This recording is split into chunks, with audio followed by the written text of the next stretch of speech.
มาต้มมีตอนเด็กพี่น้องมื้อนี้แซ่บๆต้มมีใส่หม้อดินโอ้หอน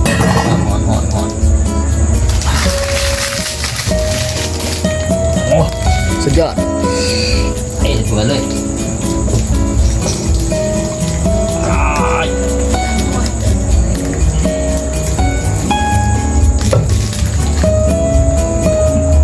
มาแซ่บๆน้ำกันมื้อนี้ต้มมีตอนเด็กพี่น้องใส่หม้อดินมากินน้ำกันมากินน้ำกันพี่น้องมื้อนี้แซ่บต้มมีกระแซ่บดอกมะหญ้าบ่ตอนเด็กใส่แนวห้องมาสิข้ามเดือนมีไม่ไหวพี่น้องเอ้ยแซ่บได้เสร็จหลอดพร้อมสุดยอดมาเด้อแซ่บกันพี่น้องมื้อนี้สุดยอดคำใหญ่ๆตอนเด็กต้มใส่หม้อดินอย่างดี